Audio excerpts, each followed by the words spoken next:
Who would win in a fight between the live-action Marvel movies Captain Marvel and Samwise Gamgee? Yeah, that's basically my thoughts on this subject. We've all seen in various feeds, whether that's YouTube or Facebook or something, someone posing the question of who would win in a fight, Captain America or Batman, Darth Vader or Voldemort. Stuff like this. And I hate it. I hate it. I hate it with every twisting, writhing gut in my intestines. I hate it with my being. That's what I'm trying to say. With my ontology, with my teleology. I hate it. Because it's a worthless proposition, or query. It's a worthless query. It's a worthless query.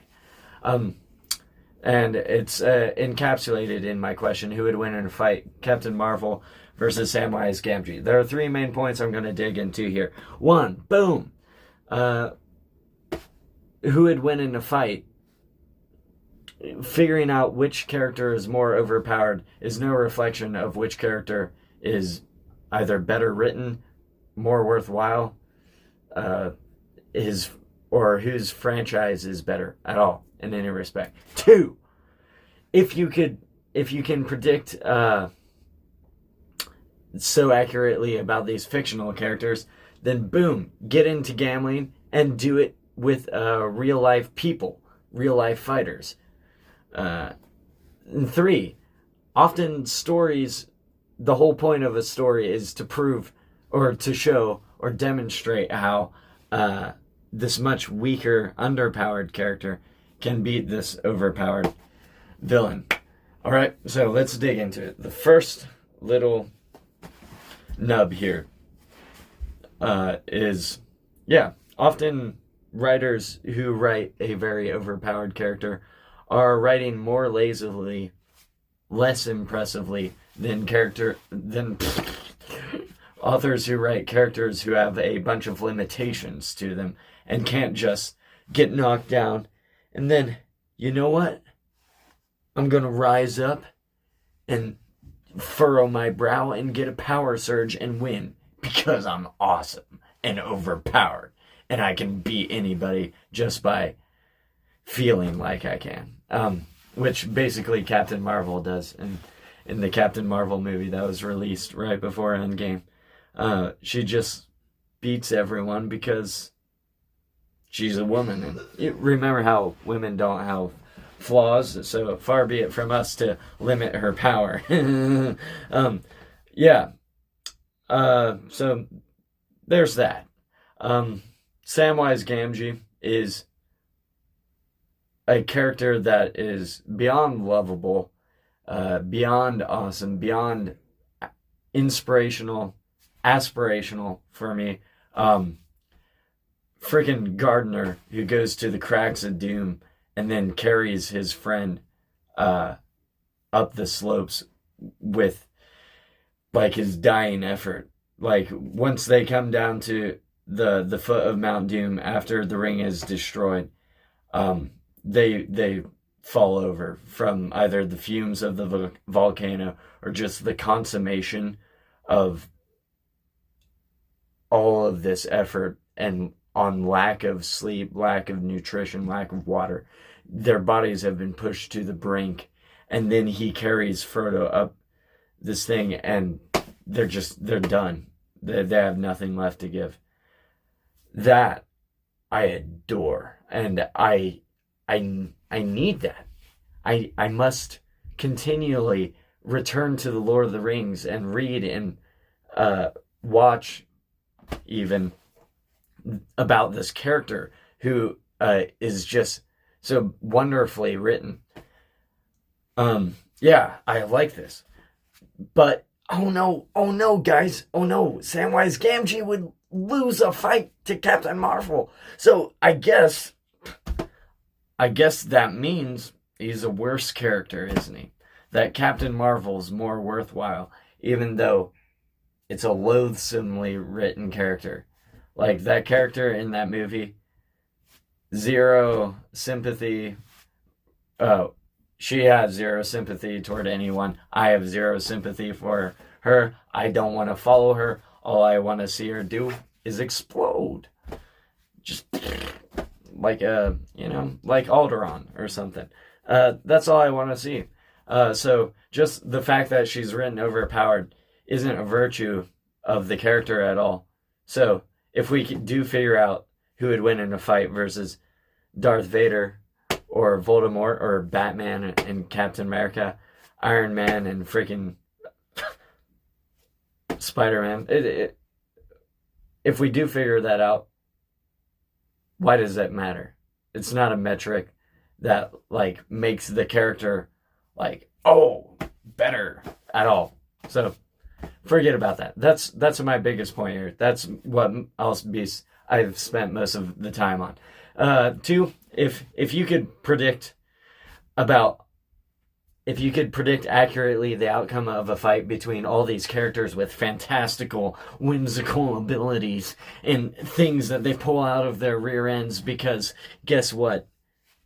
The writer just wrote himself into a corner and now he needs to manifest a new power so he can get out of the corner because actually that character would be screwed if he didn't just pull something out of his rectum.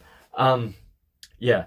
So if you can predict that, dude, have I got a proposition for you? Hit me up in the comment section. Tell me all the upcoming fights who in like UFC and boxing and stuff. Who's going to win those? Because I have some gambling I need to do. And you're going to make me rich. Because if you can predict accurately about these characters that have all these X factors and ambiguities about their powers and all these different things, then how much more could you accurately predict who's going to win a fight between two guys where you can watch every single fight they've done and they're just human. They're just human. You know what can break their arm, how much power that takes. You know all the limitations that they have because they're human. They're human people. They're athletes, but even easier to predict their potential because they've been performing to their highest potential for so long.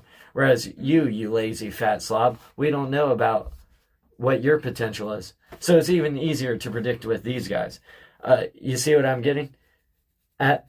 So, yeah, you can't accurately predict who would win in a fight between Conor McGregor and Nate Diaz because they've fought twice with Conor McGregor winning once and Nate Diaz winning once.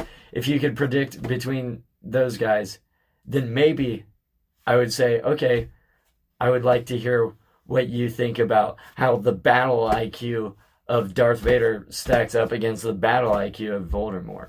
But otherwise, unless you can accurately predict UFC and boxing, I don't want to hear your thoughts on characters with way more unknowns and way more things written about them off in the dirty depths, the dirty crevices of Khazad-dûms of canon, where it's, every Marvel character at every point, at some point, in their long list of comic books has at some point been like the god of the Marvel universe. It's like there's so much stuff to pull from there that it's the overpowering makes this character less fun, less enjoyable. You take away their lamentations, you take away any struggle they have to do anything, and they become immediately unrelatable. So yeah, that was, sorry, I'm getting a little sidetracked. That's number 2 is you can't accurately predict real world stuff. Stop thinking you're some genius when it comes to fictional characters, because X factors play into the outcomes of Conor McGregor versus Nate Diaz. How intensely they've been training, how much sleep they've been getting, how many carbohydrates were in their meal the night before. How many carbohydrates will Darth Vader eat before he goes and fights Voldemort? What about Voldemort? Is he on creatine? I don't know. Did they drug test him? I don't know. So stop pretending like you could make an accurate reading here. And then 3, stories are often about the weaker, underpowered character rising up and beating the overpowered character. And I don't mean in the boom, he gets knocked to his knees and then, power surge. And lightning comes out of his eyeballs and he radiates white and beats the other character. No, I mean, who would win in a fight?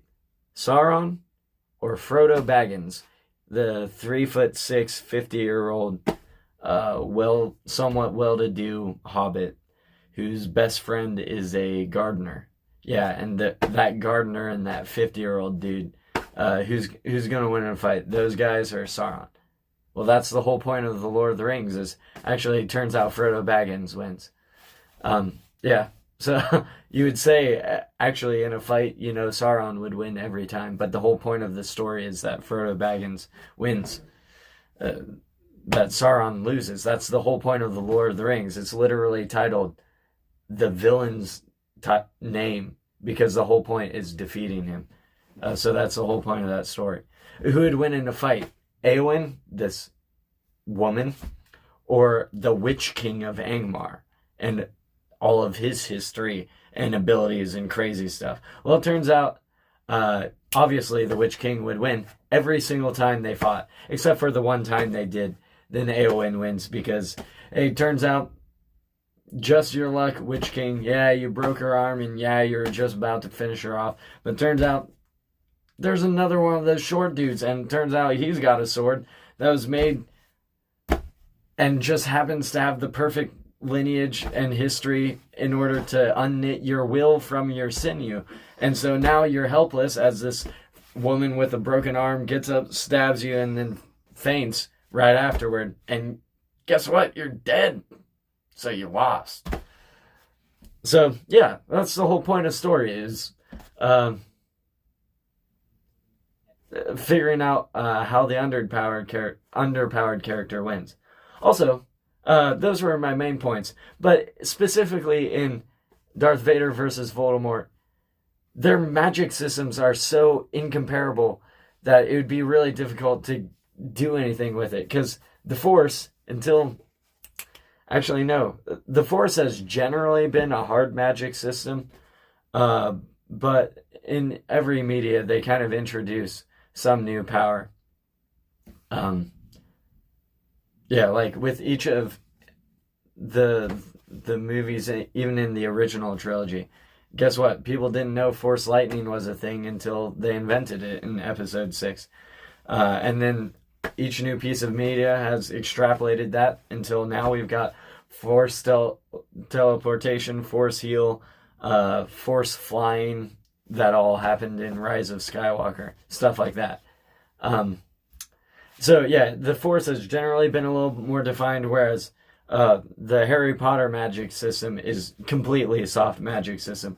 It just does whatever J.K. Rowling needs it to do. If there's some issue she has in the plot, she just writes a couple chapters earlier that the kids learn, hey, there's a spell that fixes this thing that you're going to need here coming up in the future. Yep, you can light things on fire with a wand now because I need it to happen, to be able to happen. So, yeah, you're comparing this thing that has a little bit of limitations to this thing that you can just write anything and that's a power now. So maybe there's a Darthus Vadericus Avada Kedavra, and it specifically is unblockable by any people called Darth Vader, and it kills him. How are you going to work around that? So yeah, there's that whole thing as well.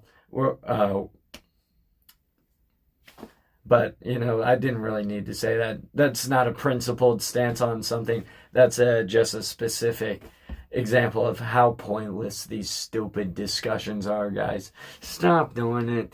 It's not worth your time. Turn off the stinking videos of people who care about it.